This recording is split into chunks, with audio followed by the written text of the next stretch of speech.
mudar um pouco a ordem das questões, porque a gente vai começar a se aproximar digamos, o ponto culminante da discussão, que é levar esse conhecimento psicanalítico sobre o xiste, sobre o cômico, sobre o humor,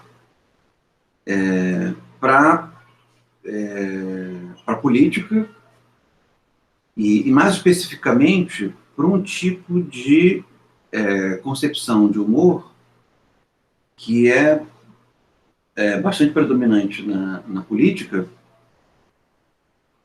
que é a ideia de que todo humor concerne a uma agressão a um opositor, né?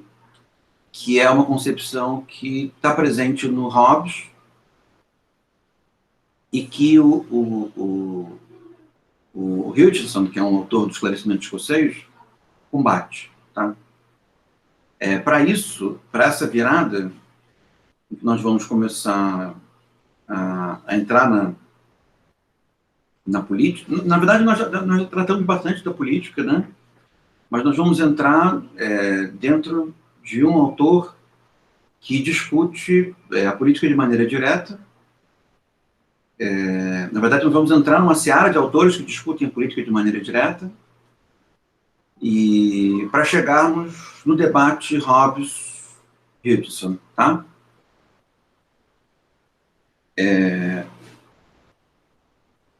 Então, de alguma maneira, o que nós vimos até agora concerne um preâmbulo para que esse tipo de interpelação possa ser feita, tá? E para isso nós vamos começar a ler uma literatura do esclarecimento escocês,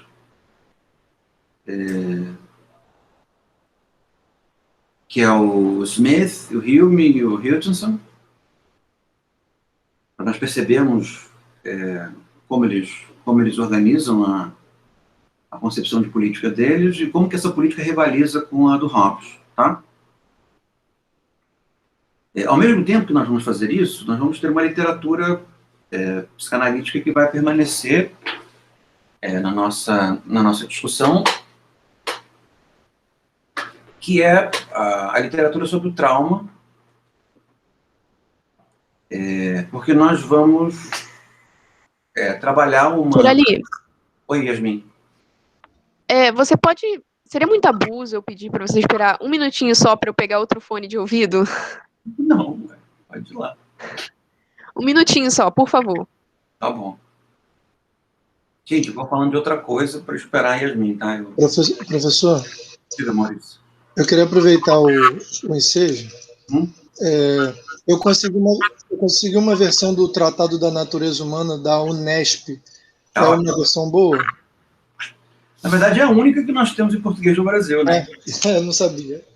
Mas ela é boa sim, ela é traduzida pela Débora Danofsky, que escreveu alguns trabalhos sobre Hume, é uma professora prestigiada, e hoje em dia ela trabalha mais com Leibniz, mas ela na época da vida dela, ela publicou várias vezes sobre Hume, e fez essa tradução, que é a primeira tradução para o português do Brasil. Então, Voltei. Tem sido a tradução de referência. Tem outra tradução em português, de Portugal, que é da Calouste, mas eu, na verdade, nunca li. Nada, a gente começou a conversar de outras coisas. Eu, na verdade, nunca li a tradução da Calouste. Mas as traduções da Calouste costumam ser muito boas. Professor, não ficou claro se era para ler o livro 2 inteiro. Né? E aí a Duda e eu, depois trocando uma figurinha, não ficou claro isso. Eu li o livro 2 inteiro, mas não de uma vez, né? Ele é meio comprido, mas vamos ler todo. São 200 e pouco. Vai ter momentos especiais, né? Vão ter, digamos assim, os grandes momentos, mas a gente vai ler todo.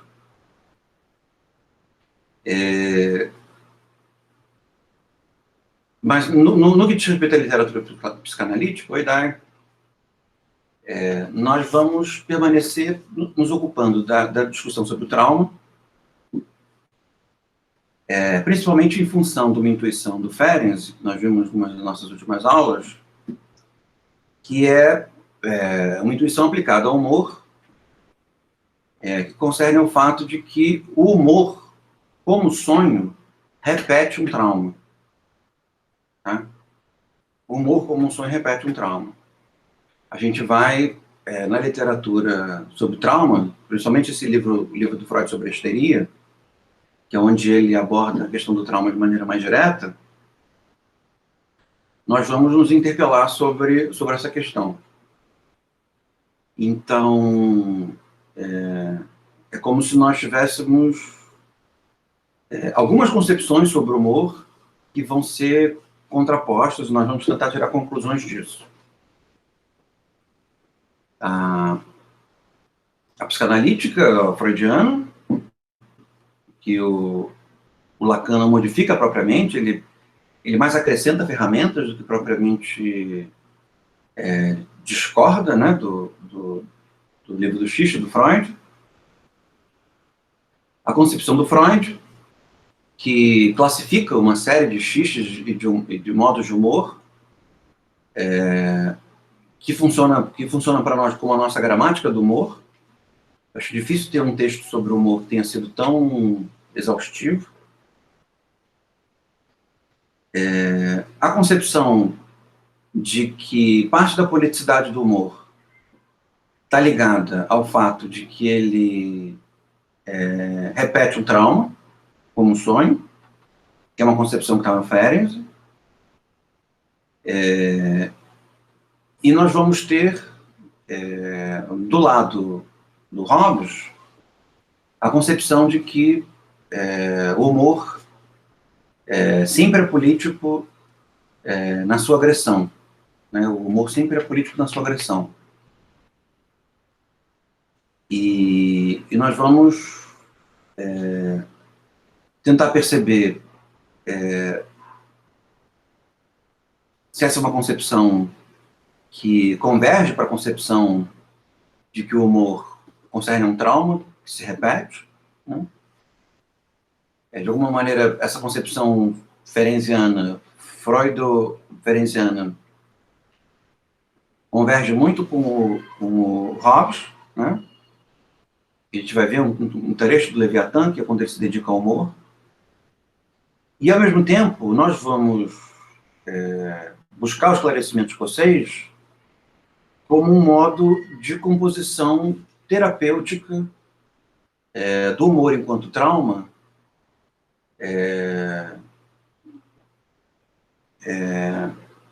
então, no esclarecimento escocês, no pensamento do Freud.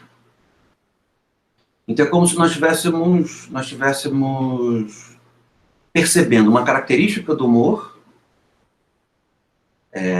uma característica da política, né, da relação entre humor e política,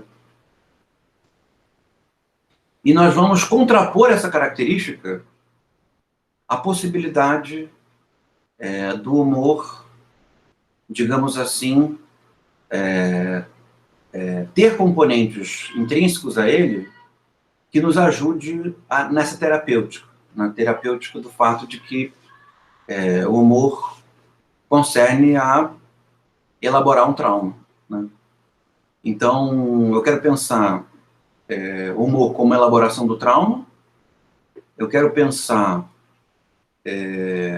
o humor como uma elaboração da politicidade, né? Ou seja, uma elaboração da política, né? Em concepção freudiana, hobbesiana. E, ao mesmo tempo, eu quero pensar com vocês a possibilidade do humor ter uma função terapêutica própria à política, e daí uma concepção mais alargada do humor, em que ele não concerne a um trauma, mas concerne a ou pelo menos ele não concerne exatamente a repetição do trauma, mas ele concerne a tentativa de esclarecer um estado de coisas, né? De neutralizar um determinado conflito político, ou até mesmo resolver um conflito político a partir do humor. Então eu quero pensar uma série de entradas e saídas do tema do humor relacionado ao tema da política. Tá? Então, para isso, nós vamos ficar com esse texto, que é o Estudo sobre Histeria, do Freud. E, para isso, nós vamos para dois textos de esclarecimento escocês. Um é o Adam Smith e o outro é o Hume. O Adam Smith, na primeira parte da Teoria dos Sentimentos Morais, e o Hume no livro 2, Tratado da Natureza Humana. Tá? E por que eu quero esses dois autores a partir de agora? Porque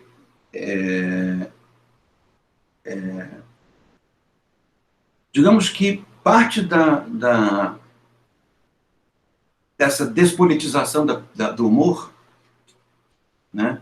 Parte dessa despolitização do humor parece estar ligado ao reconhecimento do sofrimento do outro, né? O reconhecimento da dor do outro, o reconhecimento da natureza traumática de alguns eventos. E, possivelmente, esse reconhecimento, ele gera, digamos assim, um humor que digamos assim, se afasta da sua politicidade mais direta, ameniza essa politicidade mais direta e resolve valorizando e potencializando um humor não tendencioso, né? Então é como se eu pudesse pensar com vocês uma espécie de trajetória terapêutica dentro do humor, dentro da qual o humor ele é compreendido como traumático, as suas repetições são compreendidas como elaborações do trauma, e essas repetições, que são elaborações do trauma, vão gerando consciência da natureza do sofrimento e afastando o humor do seu centro político. É como se, numa operação, o humor servisse como índice de politicidade e numa outra situação, o humor servisse como terapêutica dessa politicidade. É como se o humor tivesse duas funções na sua relação com a política. A sua primeira função seria nos permitir achar a política onde nós não a encontramos, e a segunda, tratar a política pelo humor em função do seu sofrimento, se afastando do seu núcleo traumático, ou seja, elaborando. Né? Então é isso que eu quero fazer a partir de agora, tá? É um pouco do que eu quero me dedicar a partir desse momento do curso. Então nós fizemos o primeiro movimento, o movimento inicial. Esse comentário sobre o xiste, na verdade, entra nas duas funções do xiste, né? Que são as duas funções políticas do xiste. Uma delas de afirmação da politicidade, né? Ou seja, em que a politicidade fica mais restrita, né? O humor explora essa direção para se fazer, né? E nesse sentido aliviar a parte da tensão, mas numa outra dinâmica, o humor também serve como uma forma de resistência, né? Que é uma espécie de crueldade reversa, né? Em que o humor serve para ridicularizar o poder, né? Então, o humor tem essa dupla função. O humor, ele é funciona para os dois lados, né? O humor, ele serve como estratégia de poder, né? Estratégia persecutória, aliviando a tensão que a repressão política traz consigo. E essa repressão política não precisa ser só de Estado, ela pode ser também valorativa, pode dizer respeito aos nossos preconceitos, né, como piadas sobre grupos étnicos minoritários, ou grupos étnicos mais vulneráveis, ou pessoas obesas, ou pessoas de religião diferente, né? Nessas dinâmicas, o humor, ele concerniria ao recrudescimento do poder, né? Ou seja, o humor ajudaria o poder a perseguir, né? Numa outra seara, e é numa dinâmica reversa, o humor, ele serviria para que os perseguidos fossem capazes de dar o troco no poder e, ao mesmo tempo, ridicularizar o poder, que é um pouco a função do bobo da corte, né? Como você bem citou. O bobo da corte ridiculariza o rei. Mas antes do bobo da corte ridicularizar o rei ridiculariza o bobo da corte, né? Então, esses dois sentidos parecem estar ligados ao sentido robesiano que nós vamos ver daqui a pouco. Mas o que nós estamos vendo também, isso com Freud, com Lacan, não entendeu muito? Eu entendi, eu não entendi muito a parte que você diz que o rei também ridiculariza o bobo da corte. Eu entendi a parte do bobo da corte. Então, o rei diz para o bobo da corte, olha, você é um bobo da corte, você está usando um chapéu ridículo, você é meu empregado, você é pobre, e ri dele, né? Olha, você é obrigado a se humilhar, você é obrigado a se humilhar para me divertir, se você não me divertir, eu vou te matar. Percebe? O rei está numa posição muito privilegiada com o bobo da corte. Entendi. Percebe? Entendi, mais complexo, mais simples. O bobo da corte é um bobo, né? Obrigada. Né? É alguém que é frágil e está sendo ridicularizado. Sim, agora que... Sim, é bem Entendeu, lembrado, né? agora que eu lembrei, você falou assim, eu lembrei que realmente, caso o bobo da corte não fosse eficiente, ele tinha chances de morrer, né? E também... O que contam, nesses contos de fada, nos contos de fada que costumam falar, né? E o bobo tem que fazer isso. E isso acaba explicitando uma dupla relação política que existe no humor. A relação de dominação e a relação de resistência, né? Tanto a relação de dominação quanto a relação de resistência parecem ter que ver com trauma e entram na definição ferenciana de que o sonho e o humor são repetições elaborativas da natureza traumática deles, né? Tanto do humor quanto do sonho. Mas o que nós também percebemos é que o humor, ele possui um conteúdo mais abrangente do que a sua politicidade, né? Ou seja, o humor tem um núcleo político, mas o humor também tem um núcleo que trata a política e despotencializa a política. Até mesmo tornando a política um pouco mais esclarecida, um pouco menos restritiva. E que formas de humor são essas? São as formas de humor que o Freud percebe como formas não tendenciosas, ou intelectuais, ou céticas, ou inocentes, né? São formas em que o humor é tematizado na sua politicidade, mas o que se busca não é o recrudescimento da politicidade, nem a resistência, propriamente. Mas o que se busca é a diminuição da intensidade com que a restrição política se dá. Esse é o ponto. Pode falar, Yasmin. Kirali, eu acho que isso tem um pouco a ver com uma vez que você falou que o poder, ele tem aquilo de criar rachaduras nele mesmo, para depois se mostrar como poderoso, como forma de reafirmação. Mais ou menos isso. Eu não lembro muito, isso tem um tempo que você falou. Mas eu lembro porque eu achei bastante interessante. Eu acho que isso tem a ver com o que você está falando, né? Tipo, essa relação Não, essa relação do rei e do bobo da corte, não os outros exemplos que você citou. Mas eu acho que isso tem a ver com a questão política e a questão do xiste.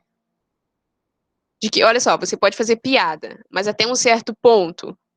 Até onde eu deixar. Acho que é por aí. Você tem razão.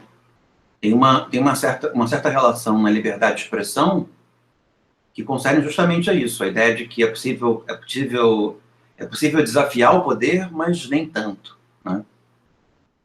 Porque o poder se reafirma de maneira ainda mais repressiva.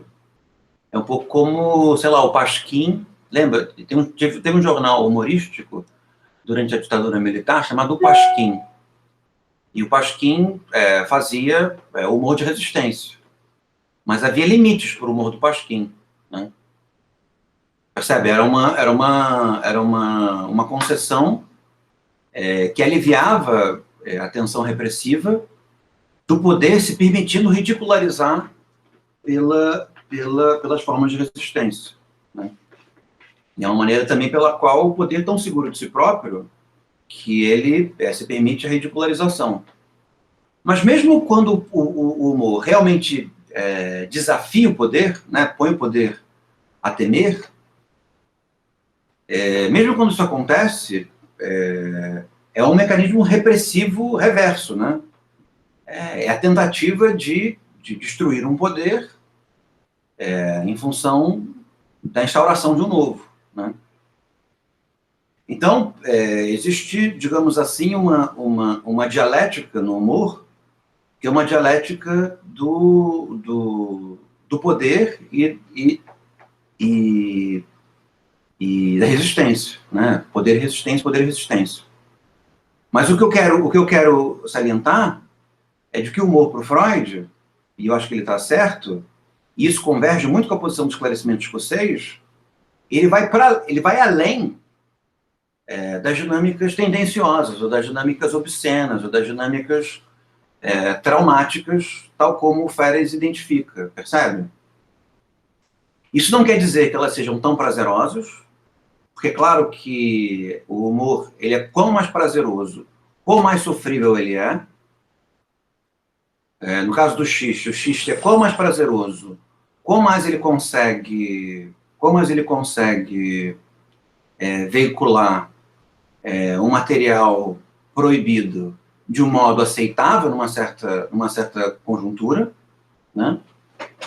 E para isso nós estamos pensando, então, de que modo o humor, para além da dinâmica poder-repressão, ele pode também ser uma via pela qual a politicidade é tratada, né? A politicidade como um sintoma produtor traumático, a politicidade é tratada. Não de modo que a politicidade perca toda a sua repressão, que parece ser impossível que a politicidade perca completamente sua repressão. Não sei, eu acho isso muito improvável. Mas no sentido de demonstrar as razões pelas quais a repressão se deu. Esse é o ponto. Uma espécie de terapêutica a partir do humor, do conteúdo relacionado ao poder e à resistência do próprio humor. Ou seja, humor contra humor. O humor tratando o humor. Esse humor que me parece ter uma função terapêutica com relação a esse núcleo político do humor, parecem ser essas formas alternativas de humor que o Freud reconhece na inocência.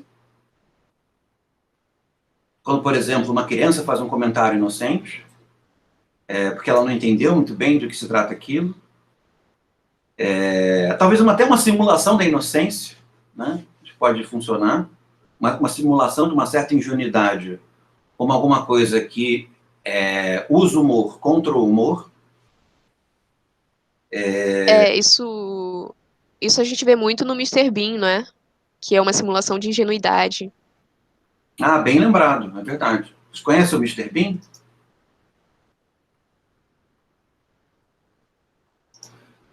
O Mr. Bean mais... Como o Mr. Bean, vários outros, né? O Chaplin, por exemplo, ele é meio ingênuo, meio... Se bem que o Chaplin é mais contrapoder do que ingenuidade, né? O Chaplin, ele é muito sagaz, ele dá chute na bunda dos policiais, ele dá tapa nos chefes de fábrica, né? Ele dá volta nos milionários, ele é meio contrapoder, né? Eu acho que o Mr. Bean é mais naif. E aí, em ser naif, ele explicita... Tem um personagem de desenho animado, acho que era da Hanna-Barbera, chamado o Mr. Magoo. Ouviram falar do Mr. Magoo? É um velhinho, não sei se é um velhinho, mas um cara maduro, careca e praticamente cego. E aí ele vai se metendo em confusões, e como ele é cego, não acontece nada de errado com ele. Então ele sobe no andaime, aí o andaime cai, e aí ele vai para outro andaime, alguma coisa o ajuda. Como ele não tem consciência do risco, ele vai passando por aventuras em aventuras, situações perigosas e situações perigosas, e ele sempre sai ileso, né? Para mim é uma espécie de dinâmica da ingenuidade andando ilesa num campo minado de humor politicamente investido, né? Então essa ingenuidade, ela pode ser genuína, no caso, realmente, digamos alguém que cresceu sem entrar em contato com racismo, por exemplo. Alguém que foi criado numa bolha, né? E aí vem para o mundo 2021 no Brasil. E é provável que ele não entenda algumas dinâmicas. Aí vai dizer, por que os negros estão sempre apressados, indo de um lugar para o outro, mas os brancos nem tanto. Eles param para tomar um café, olham umas vitrines. Por que isso acontece? Eles estão sempre correndo, meio-dia, 6 horas da tarde, de manhãzinha, na hora do almoço, de tarde, estão sempre correndo e os brancos estão sempre passeando. E aí aquilo dito de maneira ingênua pode ser engraçado numa certa situação. Mas engraçado de uma maneira política, porque ela não entendeu. Uma coisa que é óbvia para todos, né? Ou dizer o seguinte, por que na fila do Covid, na fila da vacina de Covid, entre 100 e 80 anos, só tem vovó branca? O que aconteceu?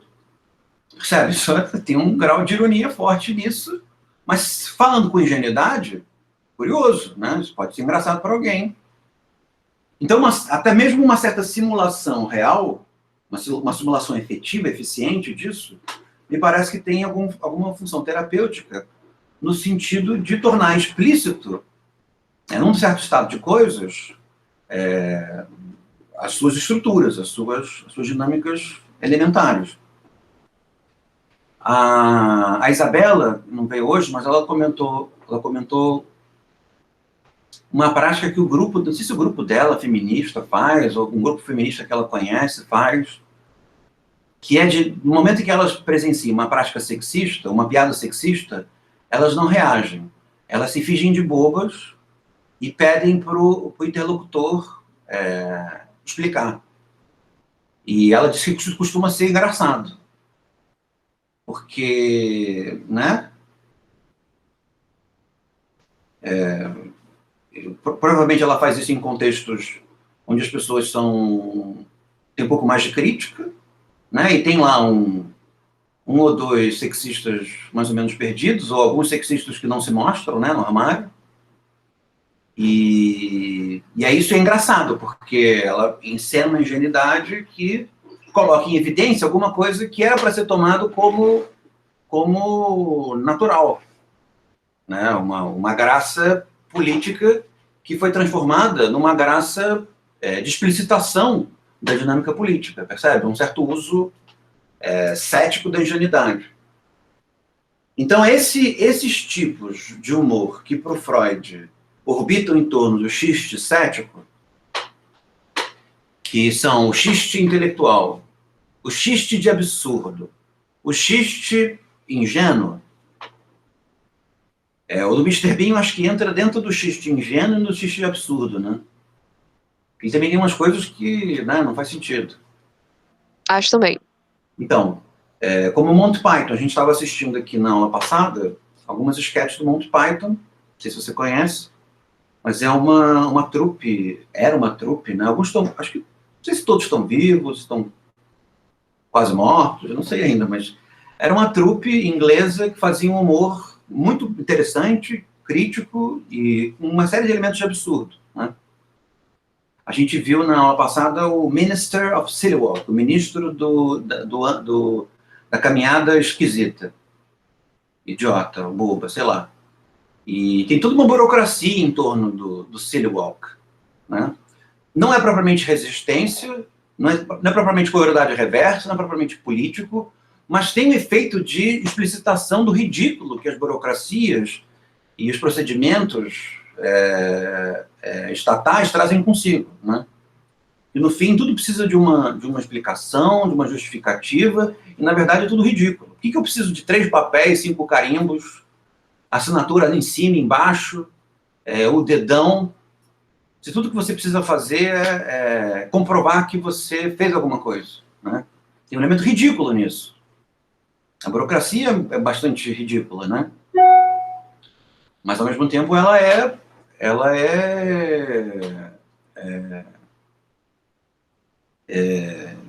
muito forte, né?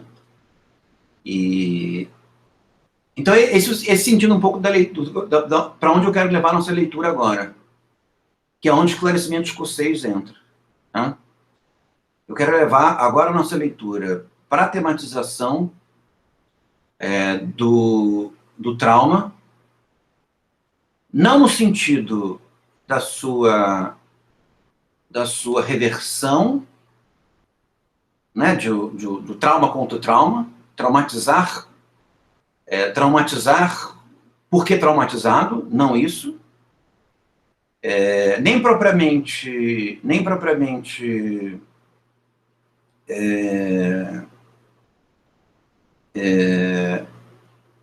aprofundar os traumas, né? Mas, de certa maneira, abordá-los a partir de outras perspectivas relacionadas ao humor, tá? E para isso, eu quero a leitura do Adam Smith e do Hume, porque o Adam Smith e o Hume, no pensamento político, eles foram, junto com o Hutchinson, eles foram os primeiros a estabelecer uma concepção de natureza humana na política que não era nem maligna, nem angelical, tá? Nem russoniana, nem hobbesiana.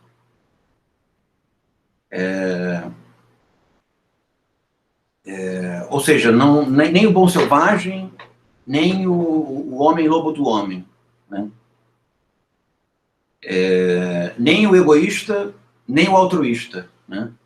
Porque o Adam Smith, o Hume e o Hutchinson, também o Hutchinson, eles reagem à fábula das abelhas do Mandeville, por exemplo, que é uma espécie de texto humorístico, né? Um texto satírico, em que o Bernard de Mandeville ele caracteriza 2 colmeias, uma colmeia egoísta, uma colmeia altruísta, e ele mostra como que a colmeia altruísta só se dá mal.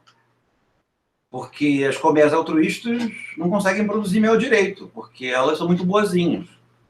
Elas querem ajudar uma a outra, uma abelhinha escorrega, a outra ajuda a abelhinha a levantar, uma cede a flor para a outra. Essa flor é muito gostosa, por que você não pega essa flor para você? Eu vou na outra.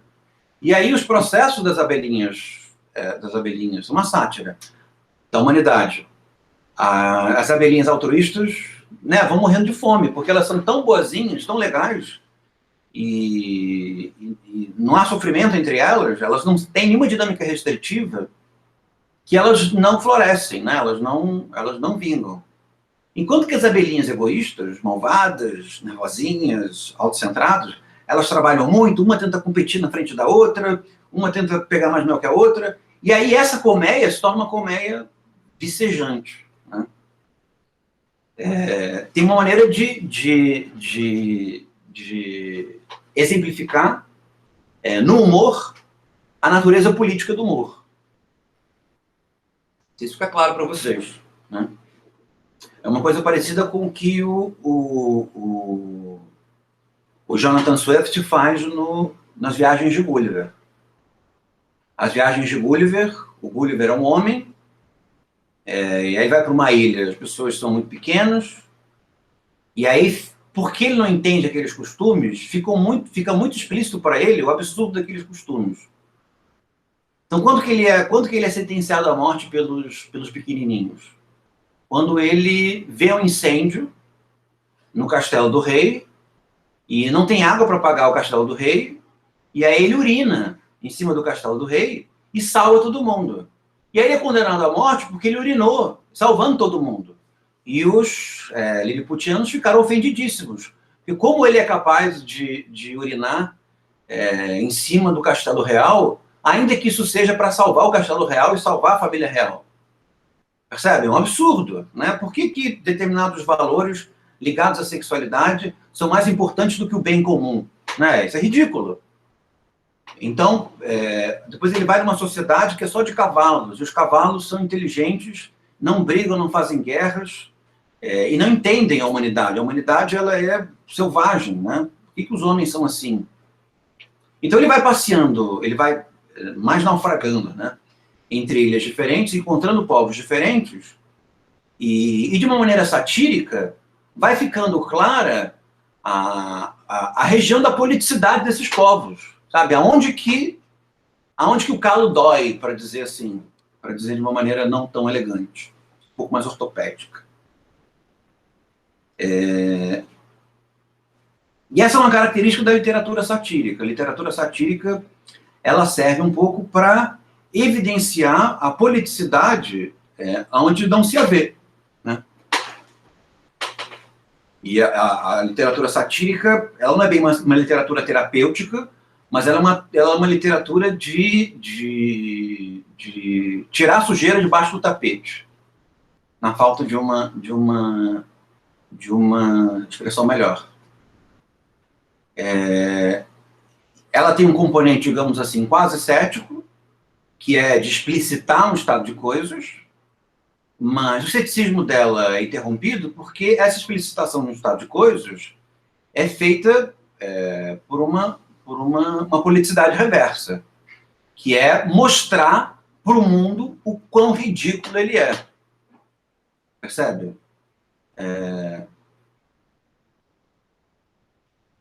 Então, o esclarecimento escocês e a literatura na Inglaterra do século XVIII tem esses componentes, né, de usar o humor para mostrar a política, é um pouco que nós estamos fazendo aqui. Mas os autores do esclarecimento escocês, aí o Hume, o Hutchinson e o Smith, eles têm a especificidade de caracterizar a natureza humana que não de forma satírica, né? Nem de forma idealizada. Porque a sátira não é uma idealização, a sátira é uma deformação. A sátira é uma deformação com finalidade crítica, né? É o caso também do Jonathan Swift dizendo para comer as crianças da Irlanda para acabar com a fome. A gente poderia dizer isso no Brasil. Quer resolver a fome no Nordeste? Por que eles não comem as próprias crianças? Então, deve ser tão fofinha a carne da criança, né? Faz um guisado, uma orelhinha ensopada, né? Um neném a pururuca, né? Alguma coisa gostosinha, né? E aí, por que estão reclamando de fome? Percebe? É uma sátira, uma maneira de fazer uma crítica a partir do humor, né? Então, a sátira, ela entra dentro dessa concepção ferenciana, robesiana, de humor, em que o humor é sempre político. Nós rimos para demonstrar superioridade. E mesmo quando nós rimos do poder, é porque nós queremos mostrar a nossa superioridade contra o poder. Então, sei lá, o Bolsonaro ri da gente. A gente vai lá e ri do Bolsonaro. Percebe? Eu estou querendo me mostrar superior ao Bolsonaro rindo dele, e ele se mostra superior a mim rindo de mim. Eu falo assim, Bolsonaro, você é um bobo. Ele falou assim, bobo é você, que mora no país que me elegeu. Aí ele vai começar a rir. Quá, quá, quá, quá, quá, quá, quá, quá. E eu vou dizer, eu vou ficar com cara de bobo. Mas vou tentar, eu sou inteligente, vou tentar arrumar alguma outra coisa. Né?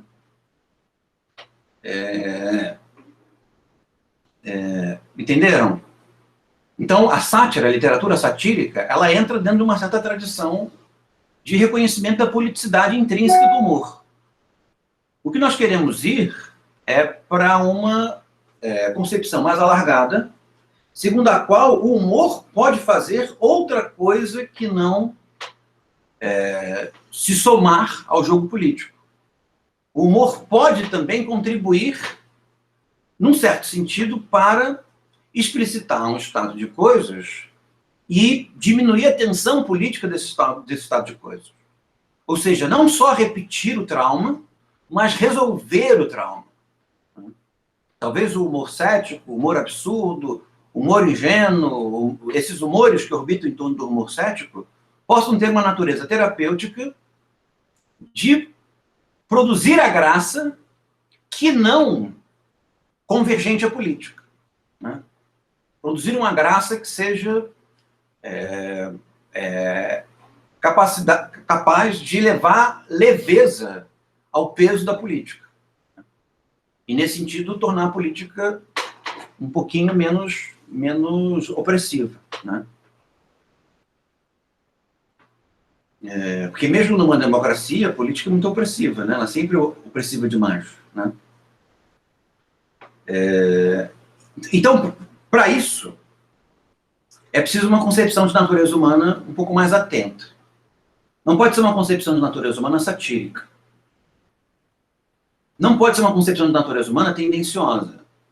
Não pode ser uma concepção de natureza humana idealizadora. Ou seja, não pode ser uma concepção de natureza humana dogmática. Afirmar que os homens são maus significa que os homens fazem sátira, porque é o melhor que eles podem oferecer. Afirmar que os homens são bons quer dizer que os homens não fazem sátira, só fazem humor ingênuo,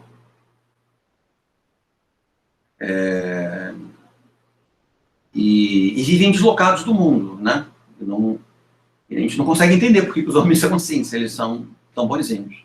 Não dá para entender porque a humanidade é assim, se ela é intrinsecamente boa. Aí a explicação do Rousseau, ela é boazinha na essência, mas ela foi corrompida pela civilização, e em corrompida pela civilização, ela se tornou satírica, e aí voltou a ser hobbesiana. O que o Hume, o Adam Smith e o Hutcheson parecem convergir é por fato de que a natureza humana, e nesse sentido é uma concepção que eu reputo ou não dogmática, ou menos dogmática do que as anteriores, é de que, em observando a vida comum das pessoas, em observando as pessoas, em nos observando, nós percebemos que nós não somos só malignos, nem somos só satíricos, malignos, mesmo que seja por uma boa razão, nem somos, muito menos razão, somos angelicais. Né? Nós estamos um pouco na região daquilo que o Freud reconhece para o humor. Ou seja, nós oscilamos entre politicidade e neutro, entre politicidade e possibilidade de diminuirmos a tensão da politicidade. Esse é o ponto. Ou seja, nós somos bons e maus ao mesmo tempo. Isso significa que nós podemos levar algo das nossas virtudes também para o âmbito em que nós praticamos os nossos vícios, como a política, por exemplo. O mais regulado que esses vícios sejam. Né? Então, para isso poder acontecer, é preciso que nós entendamos que tipo de substrato moral há na natureza humana e até onde nós podemos nos valer dele. Né? Porque se esse substrato for desprezível, né? não tiver uma quantidade suficiente, digamos que nós não somos capazes de opor menos peso para o humor, porque a nossa capacidade de rir, de achar graça naquilo que não é imposição de superioridade, não existe. Mas parece que existe, né? Parece que nós somos capazes também de achar graça de situações em que não é a nossa superioridade que está sendo afirmada, ou não estamos sofrendo a superioridade do outro, né? Ou seja, é possível perceber também o humor se dá na horizontalidade, não só na verticalidade. Na verticalidade não está em cima, está embaixo, está embaixo, está em cima. É possível também o humor em que esse desvelamento não seja fundamental. Para isso, nós vamos buscar um conceito que é fundamental para o esclarecimento escocês, que é o conceito de simpatia. Tá? Porque se não há simpatia, todo humor é tendencioso. Esse é o ponto. Nós temos que saber qual é a proporção da simpatia. Tá? O que é a simpatia? Não vou dizer para vocês ainda. Nós vamos descobrir lendo esses textos. Tá? Vamos encontrar concepções. Não existe uma definição única de simpatia. O Adam Smith tem uma concepção, o Hume tem outra. Mas nós vamos perceber o quanto que é importante essa concepção de simpatia, qual é o espectro dela, a dimensão dela, e o quanto que ela pode servir como oportunidade para que nós nos dediquemos terapeuticamente a reduzir a intensidade sofrível do humor tendencioso e com isso da própria politicidade. Percebe?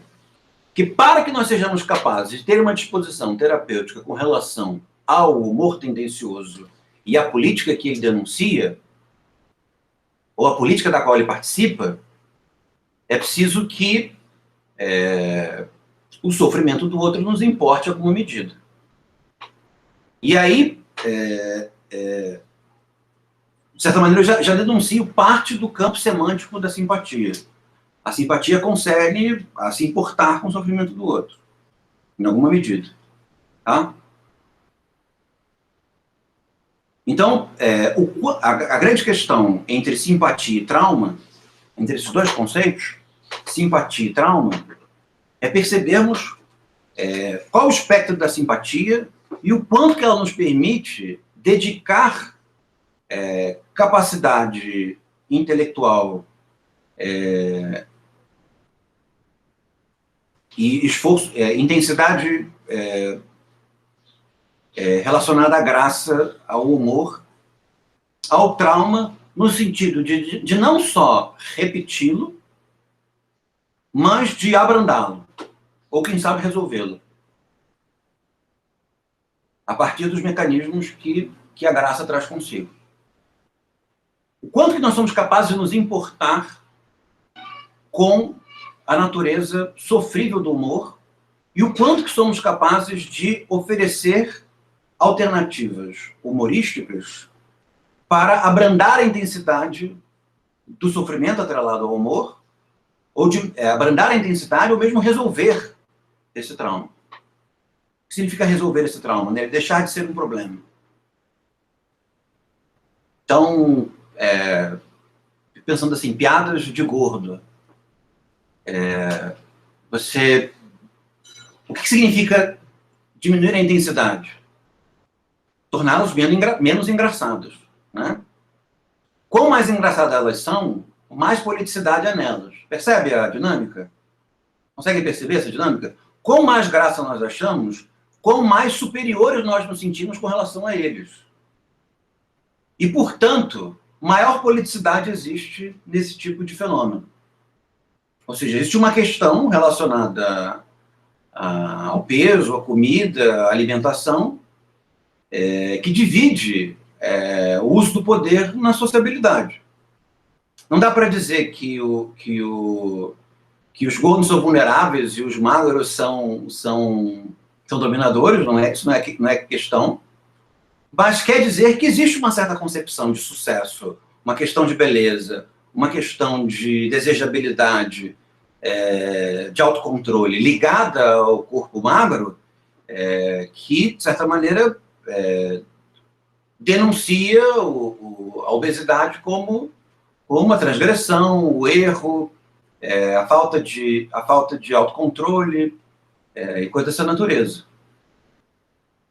Então, se nós usamos o humor para despotencializar a intensidade da politicidade nesse ponto, relativizando essa questão, ou até mesmo circunstancializando essa questão dentro de outros problemas, né?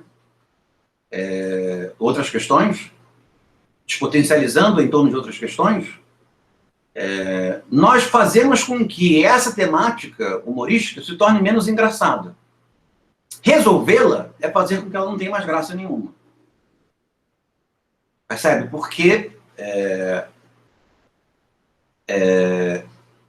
para ter graça, no sentido político, tem que ter peso. Né? Existe uma dialética entre graça e peso.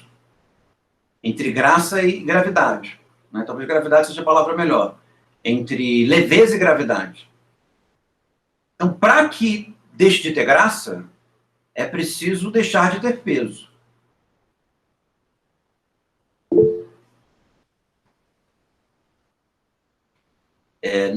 Digamos, no núcleo político do humor, sim.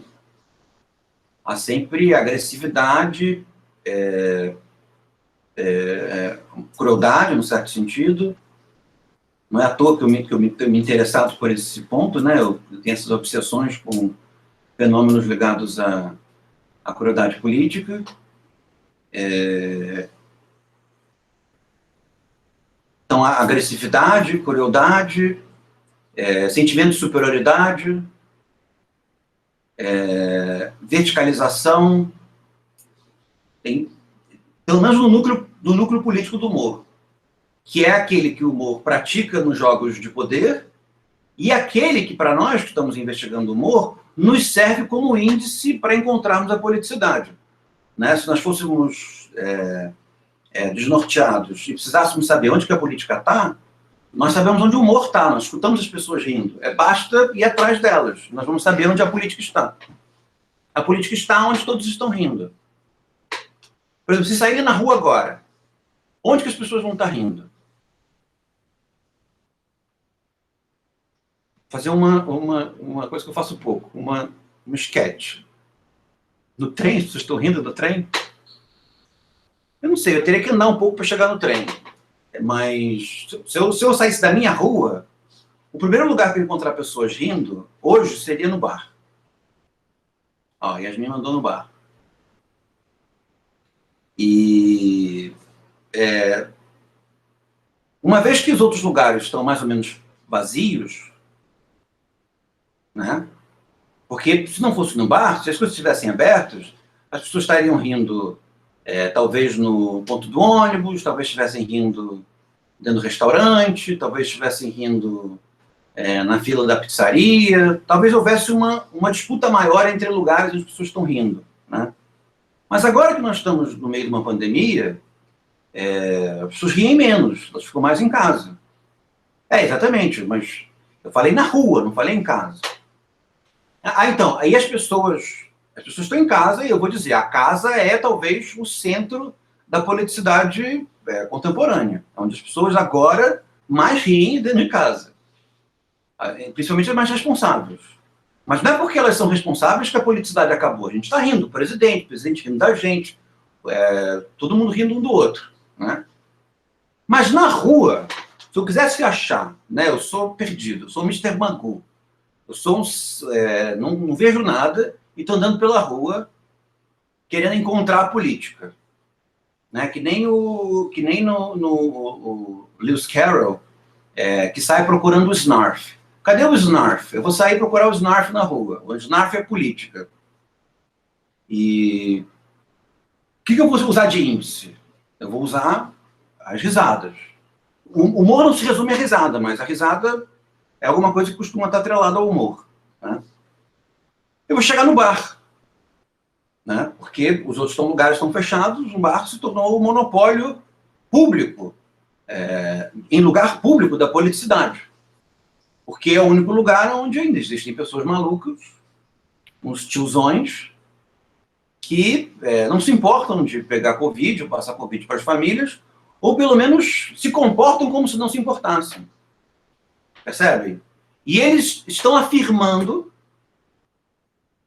um privilégio de poderem se expor ou expor os seus próximos a uma doença, seja lá por que razão. Eu não sei muito bem explicar a razão. Aí seria uma outra coisa, seria uma outra pergunta. Mas eu sei explicar que ao fazê-lo e estarem tematizando a morte, a doença, ou não tematizando, rindo sobre coisas, quando se fala da morte, se fala da doença, concerne a um tipo de opressão, mesmo que seja resistente, né? Digamos que o Estado é um Estado sanitário e não quer que ninguém fique na rua. E as pessoas vão lá e eu quero ficar na rua, o Estado não pode mandar em mim, eu sou livre. E vou ficar aqui e vou rir deles, percebe? Nesse sentido, eu encontro, pelo humor, que é alguma coisa que eu tenho uma sensibilidade, todos nós, né? Temos uma sensibilidade apurada, nós encontramos a política. Então, se a política ela se esconde por uma série de estratégias de opacidade, de camuflamento, o humor a entrega, né? Ninguém consegue manter a política escondida se nós entendemos que existe um vínculo entre o humor e a política, né?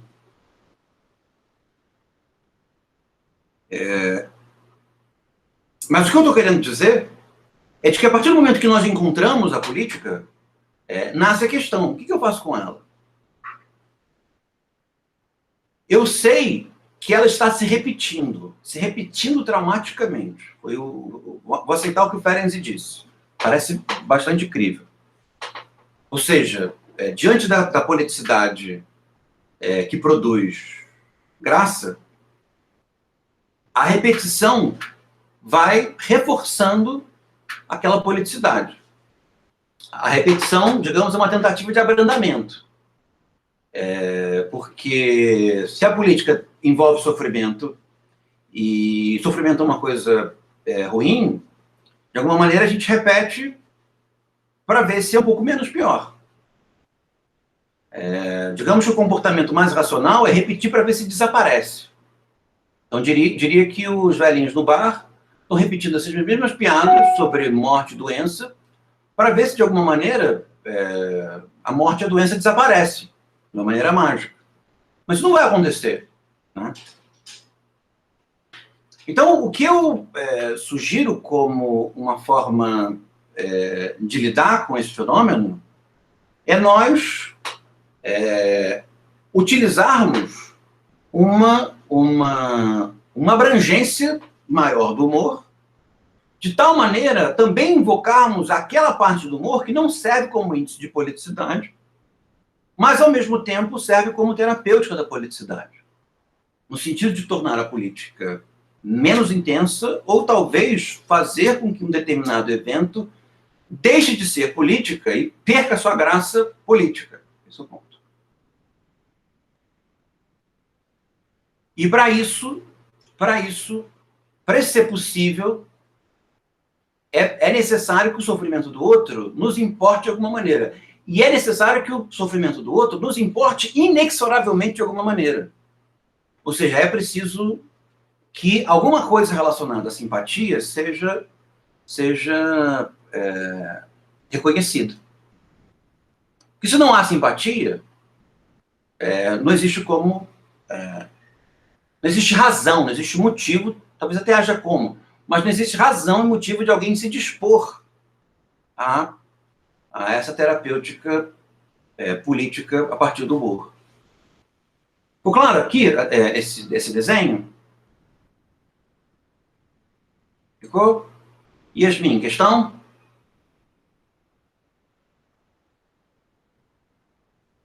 Ficou claro esse desenho para vocês? E por isso as referências bibliográficas a partir desse momento. Para mim ficou. Ficou? Que bom. Para mim ficou assim. Sim. Ótimo. E, então, por isso as referências a partir de agora. Nós vamos, com o livro do trauma, percebermos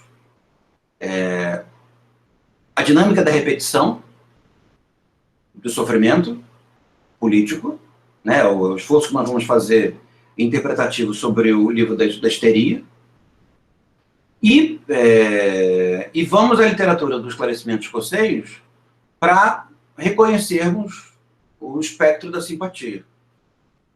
Digamos assim, a amplitude e os limites da simpatia. Para que possamos, no último momento, dialogarmos com Hobbes. Não adianta você ir lá dialogar com Hobbes sem bagagem, né? Porque senão Hobbes vai te jantar, né? Vai te colocar na bolsa. Então nós vamos, digamos, nos armar conceitualmente, para usar uma metáfora bastante contemporânea, e aí vamos nos encontrar com Hobbes, para saber se as razões dele se sustentam. E se nós temos elementos para oferecer contrariamente às razões dele. Tá bom? Tá. Para falar sobre histeria, eu já comentei bastante. Quem não assistiu às primeiras aulas, volte lá, nos vídeos das primeiras aulas e assista. Né? Quem não lembra, assista de novo. Porque eu contextualizei a temática da histeria. Por que a histeria se torna um problema? Por que a histeria é interessante? A histeria, como humor, também serve um pouco de índice de politicidade. Só que a histeria ela é um fenômeno menos transversal do que o humor. Né? Ainda há quem reconheça a histeria como um tipo psicopatológico, tá? Mas a histeria, contemporaneamente, eu diria que ela é mais como eu posso dizer, um pouco como a melancolia. Ela é mais um extrato de sentimentalidade, percebe? Ela é mais um modo de sentir do que propriamente uma patologia. Né? Quando considerada uma patologia, havia toda uma comoção patológica em torno daquilo. É um pouco que nem TDA contemporâneo. Existe todo um clamor em torno do TDA, né? Que é uma patologia muito própria nossa. É provável que não exista mais o TDA, sei lá, daqui a alguns 15 anos. Existe alguma coisa muito pior, ou menos, não sei. Mas é difícil que as patologias psiquiátricas, tidas como patologias psiquiátricas, que elas se conservem durante um espaço de tempo muito longo. Né? A ansiedade, a depressão. É difícil que elas se conservem durante um espaço muito longo, porque essas patologias elas têm uma dimensão ambiental, que é uma dimensão que poderia ser, digamos assim, como uma espécie de comunicação moral. Né? Ela não é moral, mas tem uma espécie de comunicação com a moralidade próximo, que diz respeito aos valores e o modo como nós reagimos e enfrentamos valores, dinâmicas, hábitos. Né? Então, conforme a sociabilidade vai mudando, a técnica vai mudando, a história vai mudando, as patologias psiquiátricas também mudam. Né? É por isso que existe que é meio dogmático isso, mas existe um catálogo de doenças psiquiátricas que vai mudando. E aí, algumas vão saindo, outras vão entrando. É curiosíssimo. Então, por exemplo, a homossexualidade já teve lá, no catálogo de doenças psiquiátricas. E houve um momento em que saiu. Eles decidiram, não, olha, ambientalmente não se pode mais considerar isso como uma doença, porque as pessoas já mudaram, os valores já mudaram, isso é mais aceito, não gera mais o mesmo tipo de sofrimento psíquico que já gerou, ou tipo de exclusão, que acaba produzindo o sentimento de sofrimento psíquico, logo sai, né, sai do livro. Então é interessante também acompanhar quem gosta desse tipo de tema, essa variabilidade dos temas que entram e que saem do cadastro, né, a partir do momento que se inventou um cadastro de transtornos psiquiátricos. A palavra mais correta é transtorno. E transtorno tem justamente essa natureza variável, né? Transtorno, sei lá, o seu vizinho tá aprendendo bateria. Isso é um transtorno, né? Mas pode ser que, em algum momento, você que gosta muito de rock, ele aprenda a tocar bem. E aí, ao invés de um transtorno, ele virou um parceiro. Nossa, ele é um cara que me traz as batidas. E eu fico super entusiasmado, adoro acordar às 6 horas da manhã com ele, né, fazendo as frases da minha banda favorita. E percebe? É um transtorno, tem uma natureza transitória, né? Acho disposição. Foi mais um pequeno xixi. O meu vizinho toca tipo um atabaque, às vezes. Não sei, ele até toca bem, mas eu nunca gostei.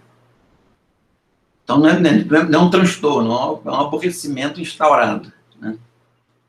Mas podia ser pior, é um transtorno, podia ser pior. Ele podia gostar, sei lá, de sertanejo universitário, ia ser terrível, eu não gosto.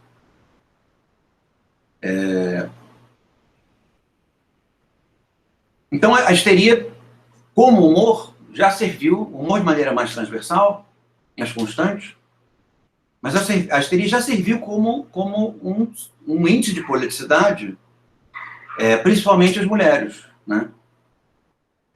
Porque a histeria era associada exclusivamente às mulheres, sempre existiu uma associação de predominância da histeria nas mulheres, porque a histeria seria um transtorno ligado a essa posição de subalternidade.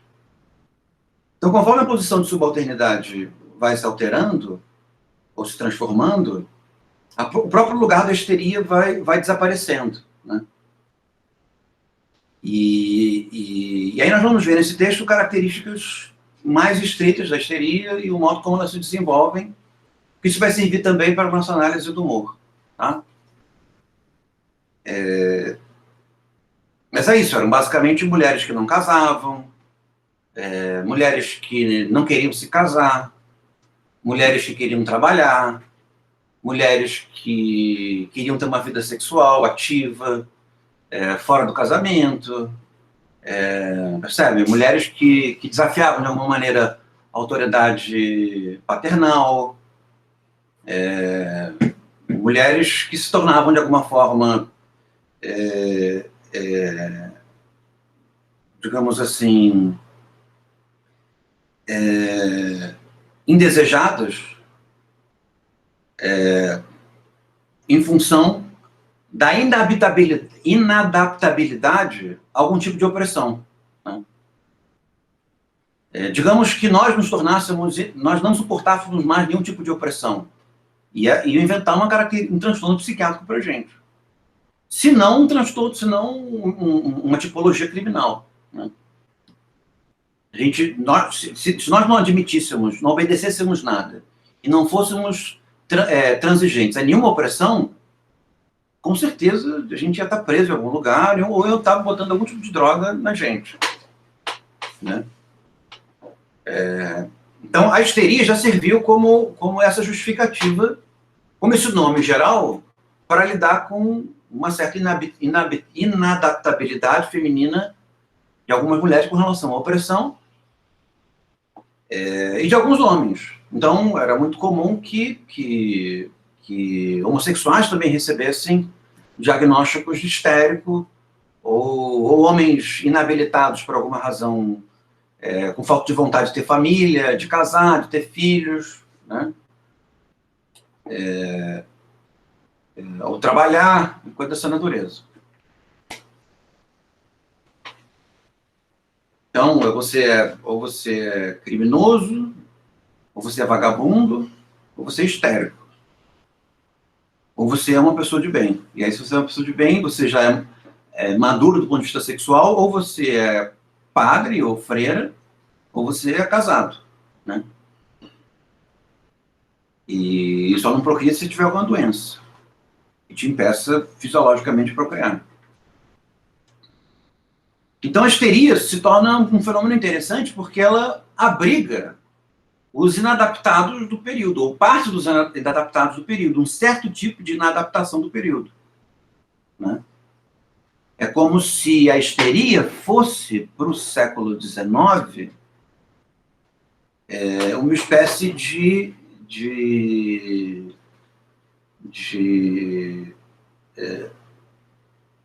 digamos assim, como eu posso dizer, de vértice do humor, né?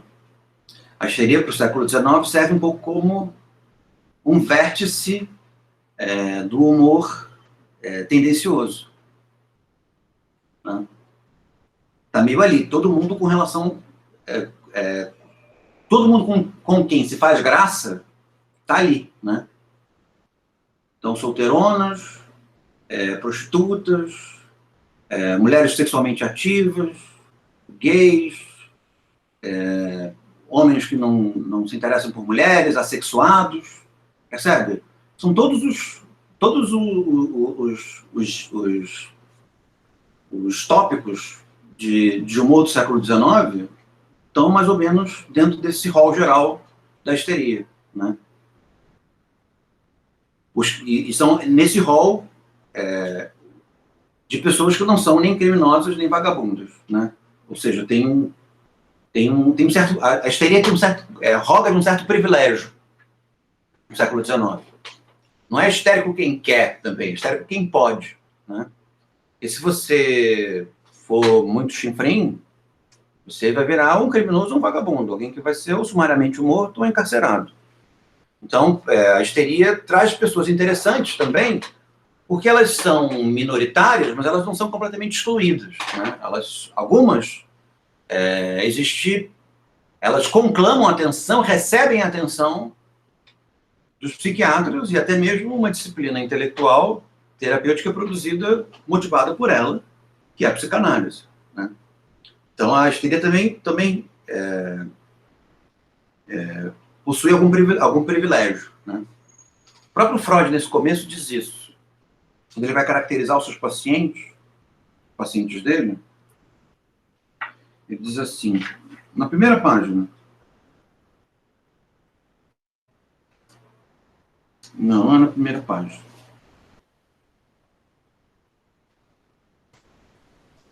nunca é tão fácil para achar, né? Mas depois eu vou dizer para vocês. Mas é alguma coisa assim, de que os pacientes possuíam um nível cultural elevado, né? As pacientes tinham um nível cultural elevado.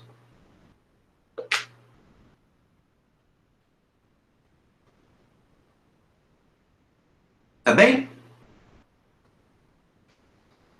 Então, para isso, para investigar a viabilidade do humor não tendencioso, nós vamos procurar a simpatia no esclarecimento escocês, que é esse operador moral na política, e vamos começar por esse livro aqui, que é a Teoria dos Sentimentos Morais, escrita por esse senhor, que vocês estão vendo, com uma peruca, chamado Adam Smith.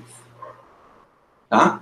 O Kirali, Diria, eu pensei uma coisa, vê se é viagem, assim.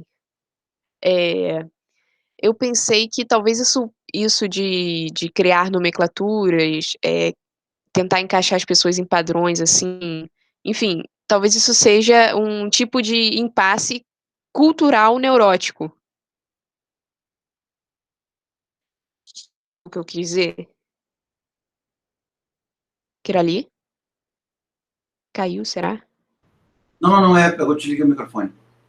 Esse é uma prática que é mais antiga do que a neurose, né, enquanto patologia, que é a classificação, né? Esse ímpeto classificatório é alguma coisa que acompanha a modernidade desde sempre, né? Já estava presente na antiguidade, num certo sentido, mas se torna uma característica predominante da revolução científica, né? Que Sim. contra a gênero. Exaltação da razão. Exatamente, e classificar o mundo, né? Sim, sim. E é claro que esse furor classificatório, ele tem consequências em cenários diferentes, e ele representa para a medicina um impasse quando se chega aos fenômenos, por assim dizer, emocionais, afetivos, psicológicos, né? Porque a classificação, no que diz respeito aos órgãos, às doenças que têm um princípio etiológico, é mais simples, né? Quase tudo fica no mesmo lugar. Mas com relação aos fenômenos psiquiátricos, não se sabe propriamente a origem etiológica do fenômeno psiquiátrico.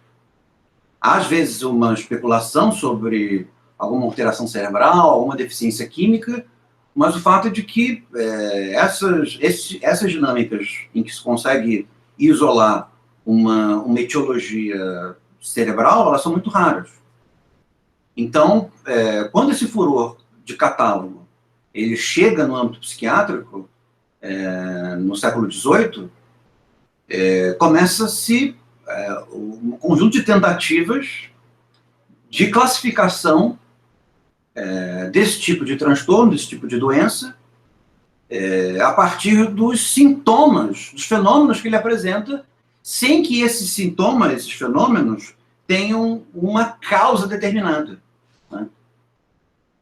Digamos que isso foi relativamente pacificado ainda no esforço classificatório. O esforço classificatório nunca foi abandonado pela humanidade, né? Na verdade, ele só se aprofunda, né? Se divide e se aprofunda. Mas digamos que houve uma satisfação com um certo furor classificatório no que diz respeito às doenças psiquiátricas, quando o Karl Jasper desenvolve uma nosografia psicopatológica, né? De tal maneira a ignorar o problema da etiologia, jogar a etiologia fora e se pautar simplesmente pela predominância de características, né? É um fenômeno sem causa. Se torna um fenômeno sem causa determinável. No máximo atribuível a causas ambientais. E para isso a psicopatologia, como origem da classificação psiquiátrica, ela passa a assumir uma natureza amplamente transitória, né? De tal maneira que vão saindo fenômenos e vão entrando fenômenos, segundo essa dinâmica nosográfica, tá? Agora, se a nosografia é um tipo de neurose, eu acho que a partir da psicanálise, eu acho que se poderia entender que sim. Que a civilização é um tipo de neurose, né? A civilização como modo pelo qual nós tentamos aplacar a angústia da mutabilidade e da incerteza com descrição, reconhecimento e habitualidade, acho que você pode entender como, pelo menos do ponto de vista muito geral e amplo, como uma espécie de característica neurótica da civilização. Acho que sim. Agora, se apenas neuróticos se dedicam à classificação, acho que seria demais. Todos nós temos uma disposição neurótica, sem a qual nós não sobreviveríamos, né? Mas se isso nos faz especialmente neuróticos, de tal maneira a nós acionarmos uma região classificatória, eu acho que seria demais. Seria demais. Até... Ih, tá com retorno. Deixa eu desligar meu microfone. Peraí, vou sair e entrar. Será que voltou? Agora tá legal. Pode falar. Então, você falou isso, eu queria comentar que até, por exemplo, os que têm estrutura psíquica psicótica tem momentos neuróticos. Ou então outro tipo de estrutura. Tipo assim, tem um momento que não se está surtando. Tem um momento de surto e tem um momento de, entre aspas, lucidez. Pelo que você falou, né? Essa questão cultural, neurótica. Eu acho que o elemento principal aqui é perceber que os transtornos têm uma natureza ambiental. Ou seja, eles derivam do meio e de que determinadas maneiras de se comportar, dependendo de onde você está, ela não assume um aspecto patológico, mas assume uma aparência de normalidade. Talvez o que se possa dizer é que conforme o processo civilizador ele vai se dando, a humanidade vai ficando toda meio parecida, né? Todo mundo trabalha, todo mundo se aposenta, todo mundo quer trabalhar, quer se aposentar, todo mundo fica desempregado, todo mundo vai para a escola, percebe? Todo mundo tem uma religião, ou todo mundo não tem uma religião. A civilização, salvo em algumas culturas, ela vai ficando muito parecida. Então, existe uma convergência muito grande, cada vez maior, no que diz respeito aos tipos psicopatológicos, né? Então, é difícil, por exemplo, no atual momento da humanidade, que um esquizofrênico seja aceito como um xamã. Sabe? Você tem que dar uma sorte danada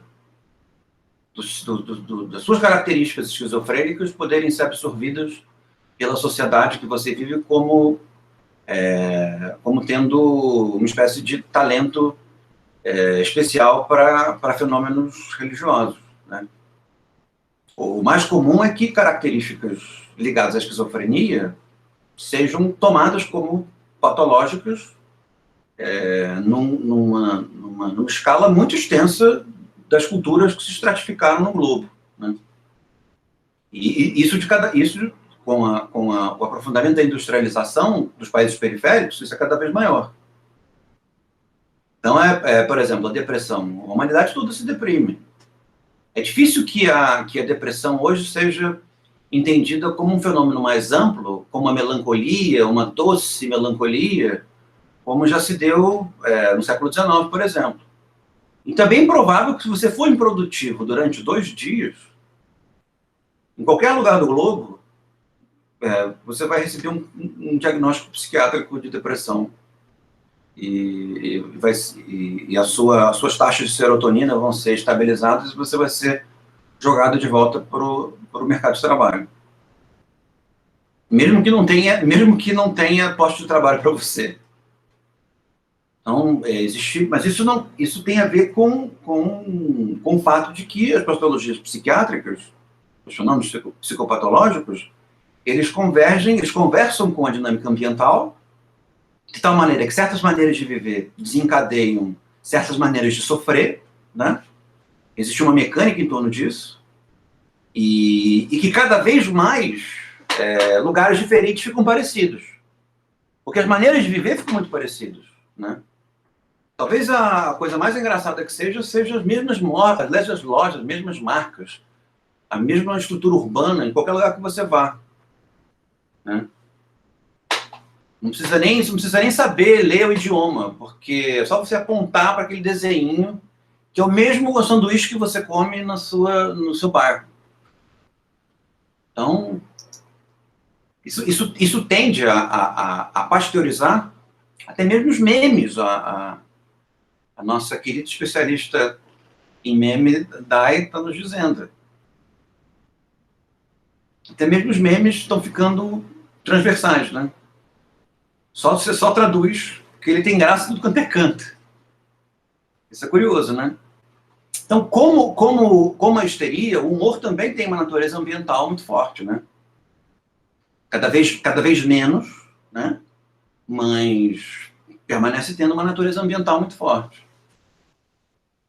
Então, dificilmente eu acho que um fenômeno ligado ao humor, que fosse explicitamente político num contexto, não fosse no outro. Eu acho que raros casos poderiam ter uma politicidade mais relativa, né?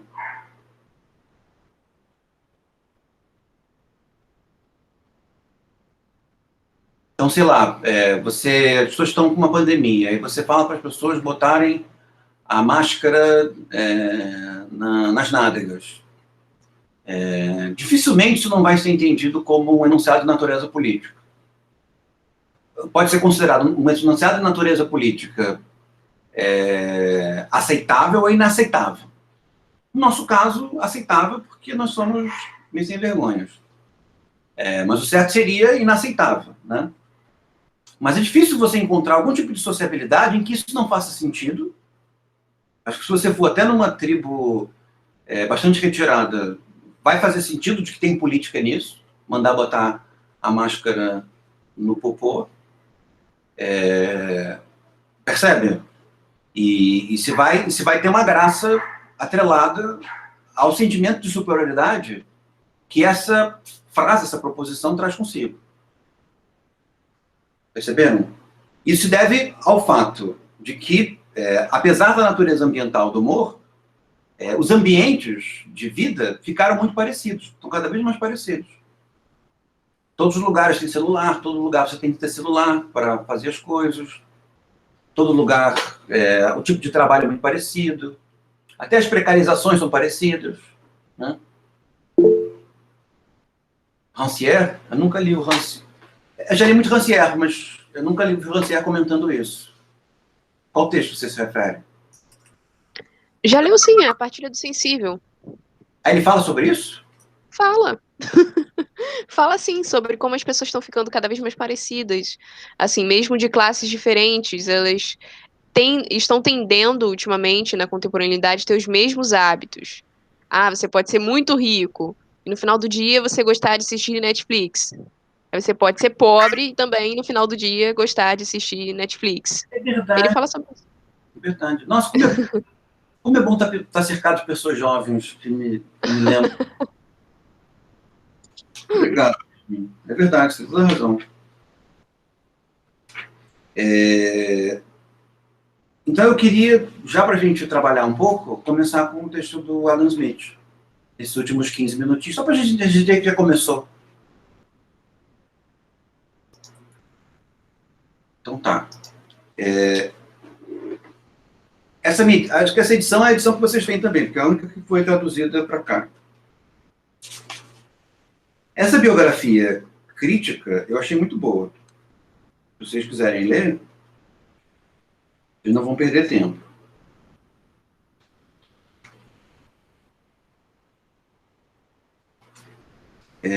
Vamos lá, eu vou ler só a primeira parte, tá? Da conveniência da ação. Eu vou ler alguns trechos e na aula que vem a gente começa a comentar um pouco mais, de maneira geral, sobre o texto. Ele diz assim: por mais egoísta que se supõe o homem, evidentemente há alguns princípios em sua natureza que o fazem interessar-se pela sorte dos outros e considerar a felicidade deles necessária para si mesmo, embora nada extraia disso senão o prazer de assistir a ela. Alguém tem esse texto em português? Iago tem. O Iago é um mago dos textos. Eu não sei como é que ele já não postou esse texto antes de você perguntar. Você digita. Duda. Também é ótimo. Eu só tenho em inglês, eu acho. Vou te mandar. César, pode comentar o que ele quer dizer por natureza, nessa parte que o senhor leu?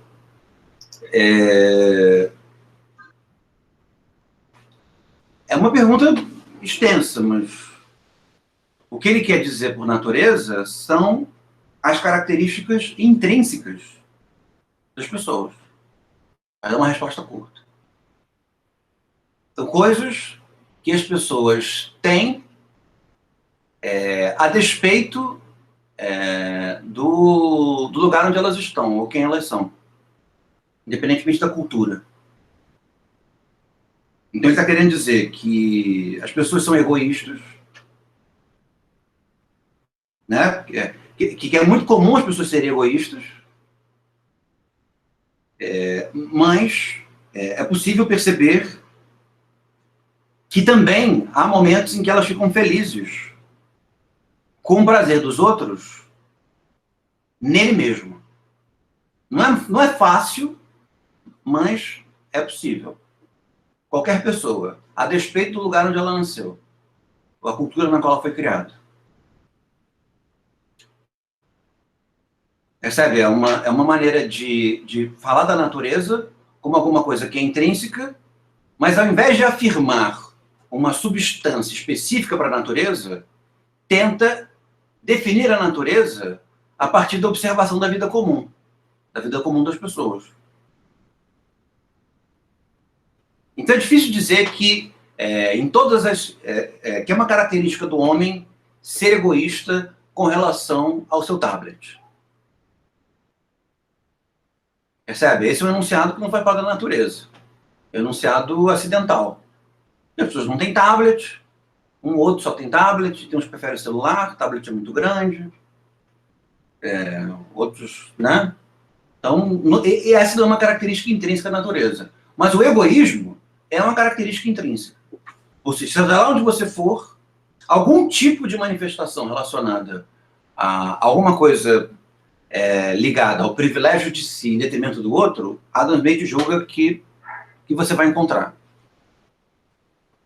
É bem provável que você encontre algum antropólogo que visitou algum lugar bem pequenininho e ele descobriu uma sociabilidade em que não há nada que se possa assistir como egoísmo. Tá? Mas vai ser difícil. Então, nesse sentido, antropologia, né, ela costuma tentar contra-exemplos. Mas o que o Adam Smith está dizendo, acho que você poderia depender do que ele está dizendo, é de que ainda que... Aí ele mandou para o seu e-mail, Dai. Ainda que haja contra-exemplos, essa é uma característica predominante da nossa natureza. Ou seja, nós somos egoístas. Mas, a despeito do nosso egoísmo, somos capazes de altruísmo genuíno. Seria outra maneira de falar uma contraposição entre egoísmo. Fez sentido, Maurício? Então, é natureza humana, mas não é natureza humana no sentido arbitrário. É natureza humana enquanto um vocabulário que é extraído da observação de características gerais ou comuns.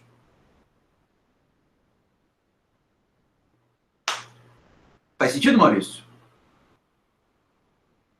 E eu esclareci sua dúvida? O senhor consegue me ouvir?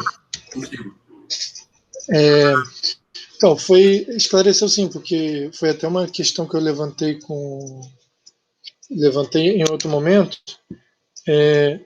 porque me pareceu estranho ele estar querendo afirmar uma natureza humana, né?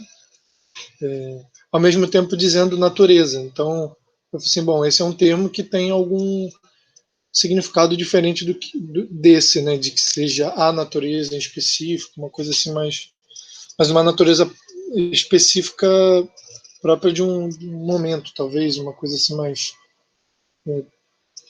circunstancial, de repente. Na verdade, é pouco circunstancial, é bastante geral, tá? Mas não se confunde com o significado de razão. Ele não está afirmando de que a natureza, como faz Rousseau, por exemplo, ele não está afirmando que a natureza é a razão. Ele está dizendo que a natureza, a nossa natureza, ela tem características que são acidentais, mas tem características que são menos acidentais, ou mais constantes. Essas características que são mais constantes são as características nas quais ele está interessado. Então, seriam características que seriam transversais a diversas circunstâncias. De tal maneira que é válido para o homem do século XVIII, é válido para o homem do século XV, para a pessoa no século XVIII, para a pessoa no século XV e para nós. Percebe? Então, o que é a natureza? A natureza são as características mínimas compartilhadas entre as pessoas. Natureza no sentido de natureza humana.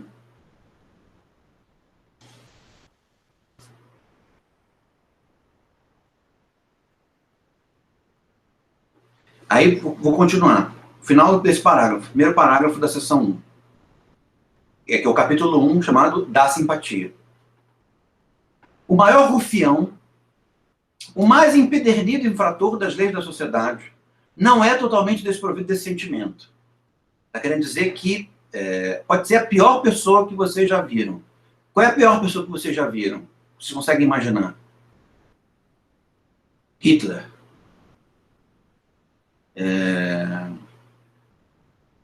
Flamenguista. Tadinho dos flamenguistas. Se bem que os flamenguistas, né, endossam aquelas crianças que morreram no Ninho do Urubu, né? Eu não vejo muito... Pois o Iago se explica aí sobre a insensibilidade com relação ao Ninho do Urubu e tudo mais. Eu acho que o mínimo que os flamenguistas deveriam ter feito era extinguir o time depois daquilo. Como a Polônia, a Hungria deveriam deixar de ser um país, e a Alemanha também. A partir de agora, isso aqui vai ser outra coisa. Mas, em não acontecendo isso, diria que, Adam Smith diria que, mesmo a pior das pessoas, o assassino mais frio, em algum momento, ele é capaz de sentir um sentimento de felicidade altruísta genuína. Mesmo que seja muito raro, mesmo que seja pouquinho, ele é capaz de senti-lo. É isso que ele está querendo dizer. Como ele sabe disso, eu não sei, eu acho que ele ficou observando muitas pessoas e conversava com muita gente por aí e lia muitos livros e fez figas e pensou assim, tomara que eu esteja certo. Acho que é um pouco isso, porque é difícil ter uma amostragem a ponto de produzir esse enunciado. Mas essa é uma característica do vocabulário moral do século XVIII. E nesse vocabulário moral, do qual nós somos herdeiros, esse praticado pelo Adam Smith e pelo Hume é o menos dogmático possível. Né? E sem ele, é como se nós não pudéssemos fazer enunciados gerais sobre quem nós somos. Né? Não houvesse um gênero ao qual nós pertencemos. E, de certa forma, existe, né? Eu consigo afirmar coisas que são comuns se não a todas as pessoas, a muita gente, né? Como, por exemplo, todo mundo tem ideias, todo mundo tem valores, todo mundo sofre.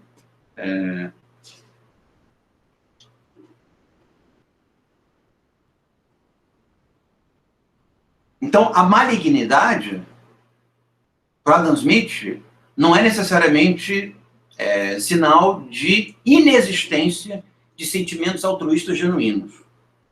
Tá? Como não temos experiência imediata do que os outros homens sentem, somente podemos formar uma ideia da maneira como são afetados se imaginamos o que nós mesmos sentiríamos numa situação semelhante. Isso é relativamente claro, né? A gente não sente diretamente o que os outros sentem, mas a gente imagina o que os outros sentem. Né? Pois não podem, jamais poderão levar-nos para além da nossa própria pessoa. E apenas pela imaginação nos é possível conceber, em parte, quais as suas sensações. Tampouco essa faculdade nos pode ajudar, se não representando para nós as próprias sensações, se nos encontrássemos em seu lugar. Nossa imaginação apenas reproduz as impressões dos nossos sentidos, e não as alheias.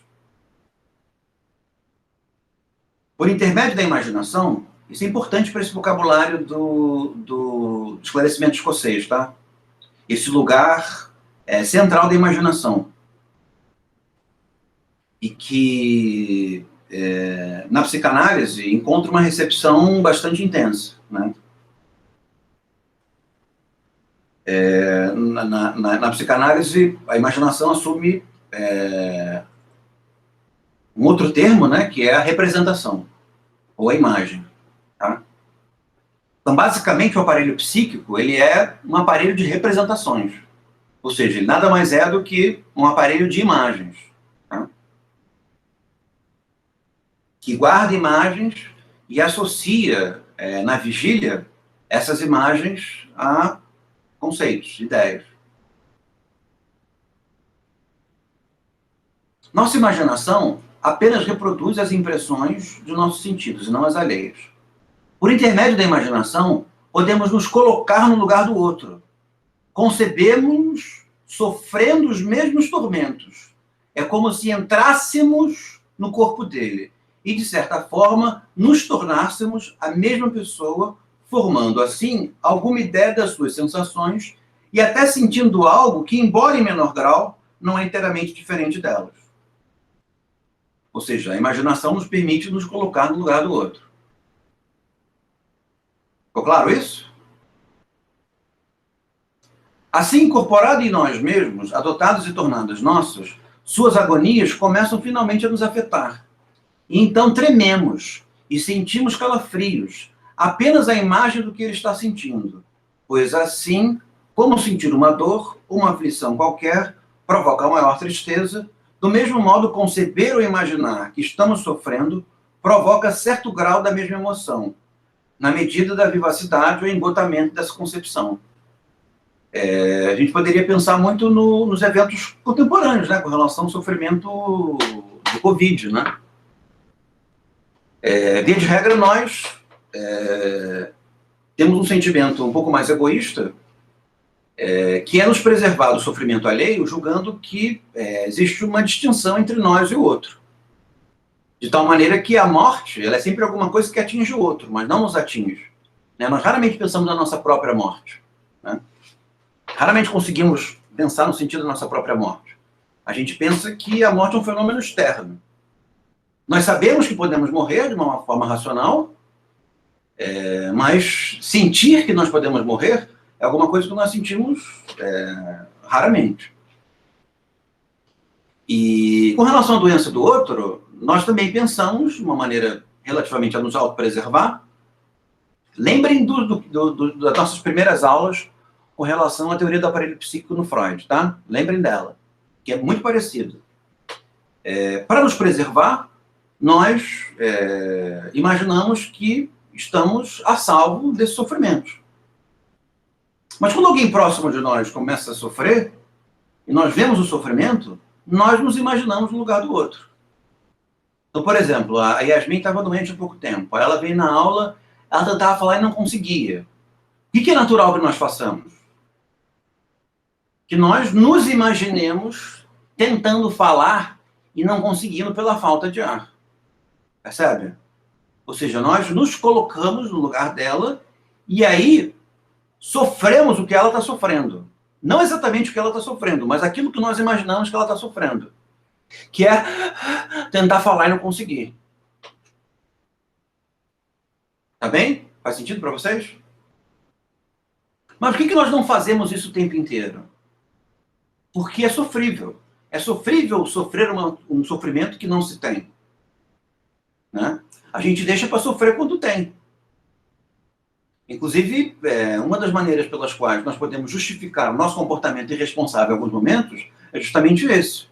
A gente evita de sofrer o que o outro está sofrendo para deixar para sofrer quando nós formos sofrer. Né? Até mesmo inviabilizaria a vida que nós nos colocássemos no lugar do outro o tempo inteiro. Tem um lado de frieza moral, nós nos preservamos, e nos preservamos tanto a ponto de nos tornarmos frios, mas também tem um lado de utilidade relacionada à vida, né? Porque se nós nos colocarmos no lugar do outro o tempo inteiro, a gente não consegue dar um passo, né? Vai ser uma autodefesa, num certo sentido é uma autodefesa também. Tem um lado ligado à própria viabilização da nossa vida. Acho que tá bom até aqui, né? Vou parar na página 6 ainda, que é o parágrafo o último parágrafo da página 6. Então, gente, leituras. Leiam a primeira parte desse livro para a aula que vem, tá? E nas folguinhas, vocês leem o Freud do Estudo sobre Histeria. Então, fiquei cansado do Adam Smith. Não tem mais nada para eu ler? Leia um pouquinho do Freud. Aí volto para o Adam Smith. Tá bom? Gente, obrigado pela companhia de vocês.